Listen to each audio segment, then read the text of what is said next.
Oke, saya mau menyoroti soal data fiktif. Karena Bapak kemarin sempat kenceng juga, ternyata masih banyak sekali data fiktif yang ditemukan, yang tiba-tiba menjadi salah satu yang harus diprioritaskan untuk pengangkatan 2024. Assalamualaikum warahmatullahi wabarakatuh. Kembali lagi dengan saya Ahmad Bustal Arifin. Pada kesempatan kali ini, saya akan menginformasikan salah satu informasi terkait dengan honorer, di mana Bapak Ibu semua di sini seperti biasa masih ada sisa informasi dari Bapak Mardani. Beliau adalah anggota Komisi 2 DPR RI terkait dengan honorer. Nah, beliau menyampaikan bagaimana sih untuk honorer yang bukan, maksudnya honorer dadakan. Dalam artian seperti ini. Jadi ada honorer yang diangkat tanpa dia bekerja di instansi beliau. Istilahnya honorer siluman lah. Coba Bapak Ibu tanggapi terkait dengan adanya honorer siluman ini. Atau apakah di lembaga Bapak Ibu semua ada honorer siluman yang justru beliau atau mereka-mereka ini Bapak Ibu semua justru mengambil hak-hak dari honorer yang pejuang. Nah, di sini dijelaskan oleh Bapak Mardani tersebut. Apakah honorer yang siluman ini akan diangkat atau justru dibuang? Nah, coba kita lihat, kita tanggapi. Mungkin Bapak Ibu ada tanggapan, silakan tanggapi di kolom komentar di bawah ini. Sebelum kita ke informasi, alangkah baiknya Bapak Ibu bisa like, comment, share, dan subscribe channel saya. Kemudian Bapak Ibu juga bisa di grup Telegram saya di @stid aba channel. Atau Bapak Ibu juga bisa follow TikTok dan Instagram saya di @abarifin_. Kali ini Aba Channel telah memiliki sebuah website yang Bapak Ibu bisa kunjungi nantinya di www.abachannel.com. Serta seandainya jika Bapak Ibu ingin berkontribusi pulsa pada Aba Channel ini, Bapak Ibu bisa kirimkan pulsa, nomornya berikut di bawah ini. Jika Bapak Ibu berkenan tentunya. Langsung saja kita lihat penjelasan dari Bapak Mardani tersebut terkait dengan honorer siluman. Videonya berikut ini. Oke. Saya mau menyoroti soal data fiktif. Karena Bapak kemarin sempat kenceng juga, ternyata masih banyak sekali data fiktif yang ditemukan, yang tiba-tiba menjadi salah satu yang harus diprioritaskan untuk pengangkatan 2024. Sedih deh, kenapa ketika membahas ini, waktu begitu cepat. Tambahin aja, tambahin. Oh, tambahin. Kita undang lagi. Pak, kemarin saya sempat melihat di beberapa media bagaimana kerasnya Bapak menyuarakan terkait dengan data fiktif. Nah, seperti apa Pak? Memang benar adanya temuan itu? Kalau bahasa teman PAN-RB dan BKN sih, datanya unreliable. Kan diajukan tuh 2, berapa juta. Ketika mereka berbicara bareng dengan BPKP melakukan audit, banyak data yang kebuang.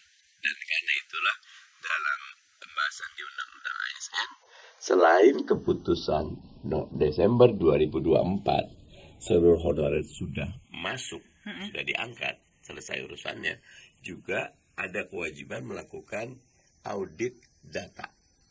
Karena kami ingin, ada 2 jenis honorer nih, honorer pejuang, ya, dan ada satu lagi, saya agak keras gitu ya, honorer yang bukan pahlawan, tapi ini honorer yang saya sebut waktu itu pengkhianat lah gitu, karena mereka bukan honorer, mereka nggak kerja gitu lah, cuma karena dekat dengan elit di daerah, mereka dapat privilege dimasukkan gitu loh. Nah, honorer pejuang harus diperjuangkan. Dan honorer yang pengkhianat ini atau honorer yang jadi-jadian ini harus dibuang. Sehingga nanti nggak ngambil jatahnya teman-teman yang sudah berjuang. Dan mudah kok, kalau ngecek ke lapangan ketahuan mana yang pejuang, pekerjaannya jelas, hari-harinya jelas, dan mana yang nggak pernah datang tapi namanya tercantum. Ini yang pengen kita buang. Alhamdulillah PAN-RB bareng BKN bekerja sama dengan BPKP melakukan audit ini dengan seksama. Gitu. Tapi kalau Bapak melihatnya sampai adanya data fiktif, artinya ini dari sistem juga masih ada yang lemah gitu. Sampai ada. Karena memang pengajuannya banyak dari daerah. Dan institusi di daerah, misal kalau bupatinya yang ada kasus di Solok Selatan itu, yang lama dibuang, yang baru dimasukin gitu loh. Hari yang lama itu datang ke kami 200 orang, kami advokasi, ketemu dengan Pan RB, bahkan kita temukan dengan Gubernur Sumatera Barat, tapi masih belum selesai. Kemarin kita dorong lagi biar ini dibantu diselesaikan.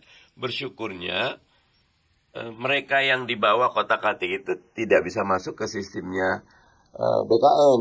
Data mereka di BKN ada, tetap selamat, tapi ditutup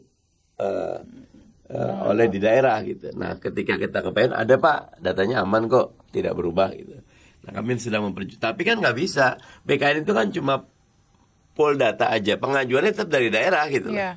Nah, daerah ini mau kita tegur biar dia sesuai dengan kenyataan. Jangan mengangkat honorer yang bukan haknya. Jadi seperti itulah Bapak Ibu semua tanggapan dari Bapak Mardhani terkait dengan adanya honorer siluman dengan arti honorer titipan. Nah, mungkin dari pejabat-pejabat sebelumnya atau seperti apalah mereka ini yang justru mereka ini mengambil hak dari honorer pejuang yang sudah lama mengabdi. Tidak mangkel bagaimana Bapak Ibu semua? Atau mungkin Bapak Ibu semua ada tanggapan lain, tanggapi di kolom komentar di bawah ini.